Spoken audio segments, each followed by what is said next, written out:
The indictments of former Trump campaign chairman Paul Manafort and his associate Rick Gates may have been the high-profile, if largely anticipated, actions taken by Robert Mueller and his team.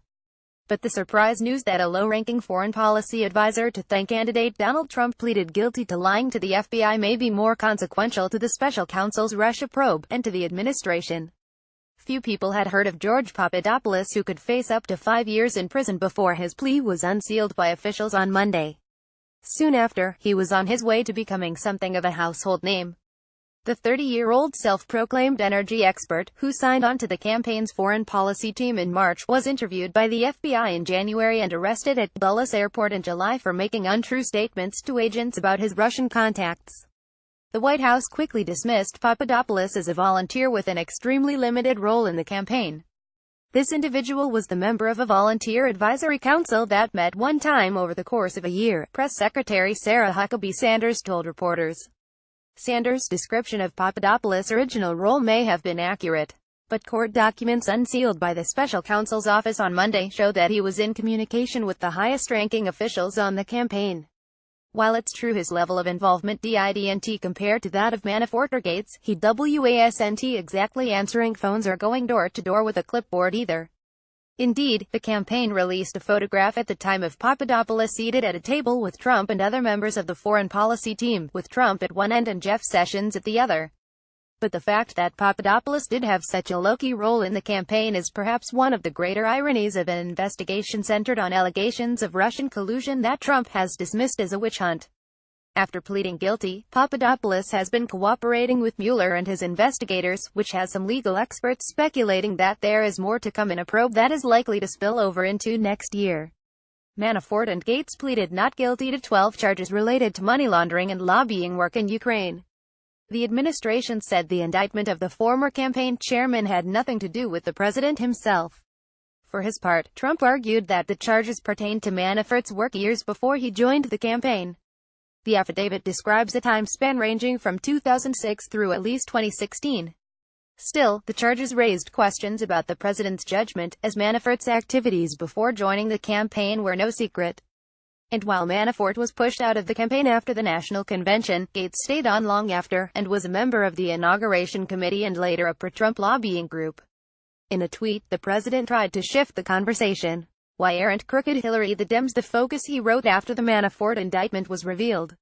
Also, there is no collusion, but the news surrounding Papadopoulos strikes at the heart of the original mandate of Mueller's probe, which has been shown to be wide in scope.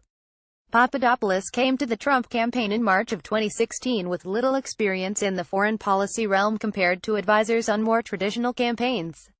In announcing his foreign policy team during a meeting with the Washington Post editorial board on March 21, Trump described Papadopoulos as an energy and oil consultant, "excellent guy."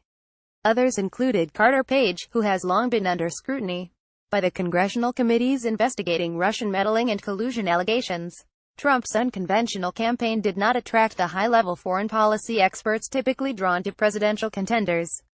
The candidate was criticized by some experts at the time for an unorthodox approach to foreign affairs, and for not building out the infrastructure in that realm or releasing white papers on policy.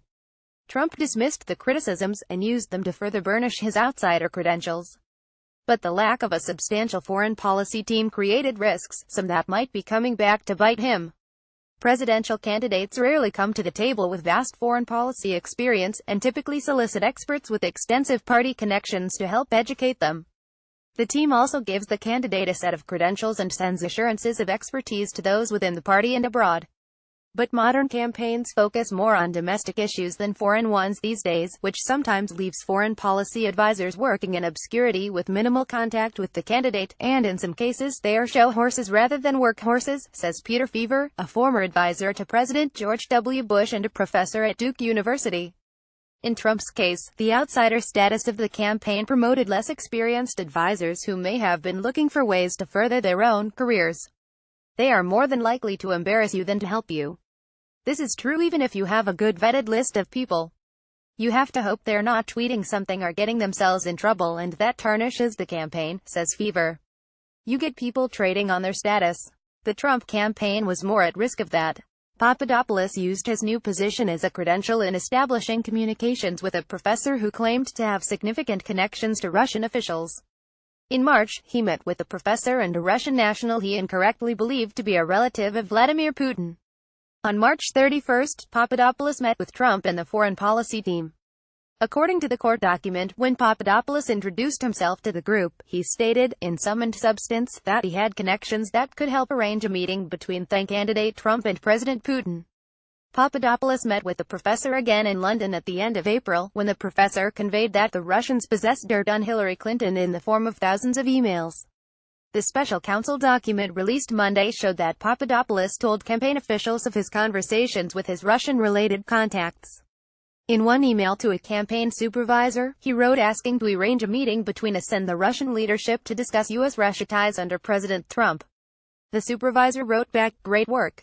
In another, Papadopoulos wrote a high-ranking campaign official to say the Russian Ministry of Foreign Affairs messaged and said that if Mr. Trump is unable to make it to Russia, if a campaign rep, me or someone else can make it for meetings, I am willing to make the trip off the record if it's in the interest of Mr. Trump and the campaign to meet specific people. The campaign supervisor wrote, "I would encourage you and another foreign policy advisor to the campaign to make the trip, if it is feasible." Papadopoulos' emails were forwarded to another campaign official, who wrote, "We need someone to communicate that DT is not doing these trips. It should be someone low-level in the campaign so as not to send any signal." When Papadopoulos spoke with FBI officials in January, he did not tell the truth about the nature and content of his conversations. Through his false statements and omissions, defendant Papadopoulos impeded the FBI's ongoing investigation into the existence of any links or coordination between individuals associated with the campaign and the Russian government's efforts to interfere with the 2016 presidential election, Mueller's team wrote. Republicans have been cautious about weighing in on the new revelations. Several GOP lawmakers have insisted, however, that the special counsel and relevant investigative committees be allowed to continue their work without interference. The Democratic National Committee has gone as far to say the Papadopoulos news amounts to collusion. But Mark Warner, vice chairman of the Senate Intelligence Committee, struck a more cautious tone. "This is just the latest in a series of undisclosed contacts, misleading public statements, potentially compromising information, and highly questionable actions from the time of the Trump campaign that, together, remain a cause for deep concern and continued investigation," he wrote in a statement. But it's the final footnote of the special counsel's now unsealed document on Papadopoulos that has all sides interested, and likely concerned. Following his arrest, defendant Papadopoulos met with the government on numerous occasions to provide information and answer questions.